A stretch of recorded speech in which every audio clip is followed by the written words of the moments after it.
Le chiffre d'affaires, Emmanuel. Les États-Unis vont faire en sorte de livrer 15 milliards de mètres cubes supplémentaires de gaz naturel liquéfié, le GNL, à l'Union européenne cette année. Est-ce qu'on va pouvoir se passer du gaz russe ? Ah, ça va être très compliqué, hein. Alors, l'augmentation des livraisons de gaz américain, ça va évidemment nous aider, mais songez que ces 15 milliards de mètres cubes, ça n'est que 10% de ce que l'Europe achète chaque année à la Russie. Donc, il va falloir mettre les bouchées doubles pour trouver d'autres sources d'approvisionnement et dans les délais les plus brefs.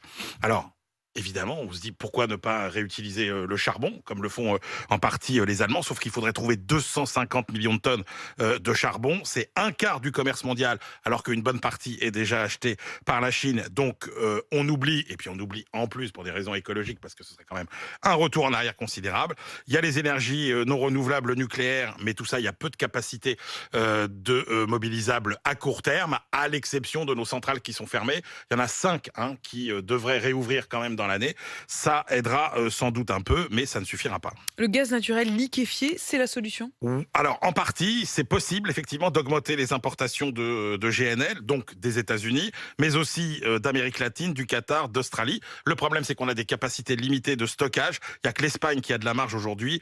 Idem pour le transport, il n'y aura pas de nouveaux bateaux avant 2025, donc c'est impossible d'aller chercher plus de 50 milliards de mètres cubes, un tiers à peu près de ce qui nous manque. Donc après, il faudra trouver d'autres sources classiques d'approvisionnement par pipeline, la Norvège, l'Algérie, le Kazakhstan.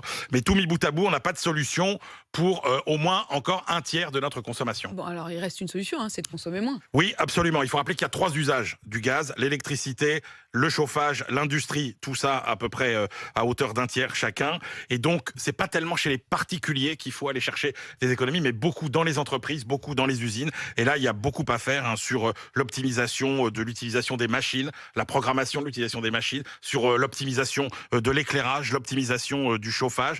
Et évidemment, le chauffage, c'est la clé. 1 degré de moins partout, ça réduit notre consommation de gaz naturel de vous dites 7%. Dans les entreprises, quand on voit toutes les lumières allumées mais toute c'est la incroyable. nuit, dans des grands sièges d'entreprise, on se dit mais c'est pas Versailles ici. Exactement. C'est pas Versailles ici. C'est pas Versailles ici. Charles